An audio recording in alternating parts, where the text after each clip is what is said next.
ಚಿಂದಿ ಉಡಾಯಿಸೋ ಖಾರ ಬಣ್ಣ ರುಚಿಯನ್ನು ನೀಡುತ್ತದೆ. ಆಚಿ ಮೆಣಸಿನ ಪುಡಿ ಚಿಂದಿ ಉಡಾಯಿಸೋ ಖಾರ ಬಣ್ಣ ರುಚಿ ಅಂತ ಅವ್ರು ಏನಾದ್ರೂ ಚರ್ಚೆ ಮಾಡಿದ್ರಾ ಅದನ್ನ ಕೂಡ ನೋಡ್ಬೇಕಿದೆ.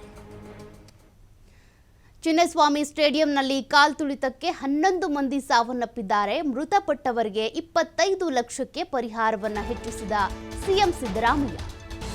ಮಾನವ ಹಕ್ಕುಗಳ ಆಯೋಗದ ಮಧ್ಯಂತರ ಶಿಫಾರಸಿನ ಅನ್ವಯ ಪರಿಹಾರ ಧನವನ್ನು ಹೆಚ್ಚಿಸಲಾಗಿದೆ. ಮೊದಲು ಮೃತಪಟ್ಟವರಿಗೆ 10 ಲಕ್ಷ ಪರಿಹಾರವನ್ನು ನೀಡಲಾಗಿತ್ತು ಘೋಷಣೆ ಮಾಡಿದ್ರು ಸಿಎಂ ಸಿದ್ದರಾಮಯ್ಯ. ಈಗ ಮಾನವ ಹಕ್ಕುಗಳ ಆಯೋಗದ ಮಧ್ಯಂತರ ಶಿಫಾರಸಿನಿಂದಾಗಿ ಪರಿಹಾರ ಧನವನ್ನ ಮತ್ತೆ ಹೆಚ್ಚಿಸಲಾಗಿದೆ. ಜೂನ್ 6ನೇ ತಾರೀಕು ಚಿನ್ನಸ್ವಾಮಿ ಸ್ಟೇಡಿಯಂಗೆ ಭೇಟಿ ನೀಡಿ ಪರಿಶೀಲಿಸಿತ್ತು ಆಯೋಗ. 3 ಸುಮೋಟೋ ಕೇಸ್ ದಾಖಲಿಸಿಕೊಂಡಿದ್ದಂತ ಮಾನವ ಹಕ್ಕುಗಳ ಆಯೋಗ ಒಟ್ಟು 10 ಲಕ್ಷ ಪರಿಹಾರದ ಜೊತೆಗೆ ಹೆಚ್ಚುವರಿ 15 ಲಕ್ಷ ಹಣವನ್ನ ನೀಡಬೇಕು ಅಂತ ಈ ಆಯೋಗ ಶಿಫಾರಸು ಮಾಡಿದೆ. ಅದರಂತೆ ಈಗ ಸಿಎಂ ಸಿದ್ದರಾಮಯ್ಯ ಕೂಡ ಒಟ್ಟು 25 ಲಕ್ಷ ಪರಿಹಾರ ಧನವನ್ನ ಘೋಷಣೆ ಮಾಡ್ತಾ ಇರೋದು. ಸರ್ಕಾರಕ್ಕೆ ಶಿಫಾರಸು ಮಾಡಿದಂಥ ಮಾನವ ಹಕ್ಕುಗಳ ಆಯೋಗದ ಈ ಒಂದು ಶಿಫಾರಸಿನ ಮೇರೆಗೆ ಮತ್ತೆ ಹೆಚ್ಚುವರಿ 15 ಲಕ್ಷವನ್ನು ಕೊಡಲಾಗ್ತಾ ಇದೆ.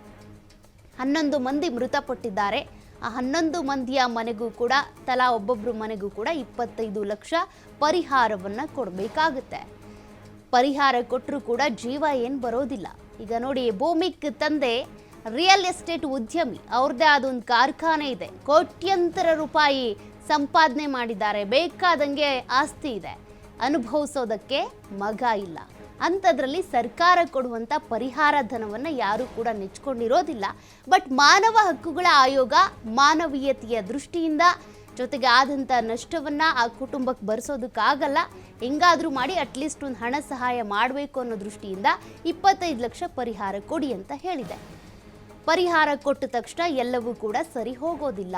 ಬಟ್ ಈ 11 ಮಂದಿ ಬಲಿ ಆಗಿದ್ದಕ್ಕೆ ಕಾರಣ ಏನು ಅನ್ನೋದು ಗೊತ್ತಾಗಬೇಕು, ನಮಗೆ ನ್ಯಾಯ ಸಿಗಬೇಕು ಅಂತಲೇ ಒತ್ತಾಯಿಸ್ತಾ ಇರೋದು.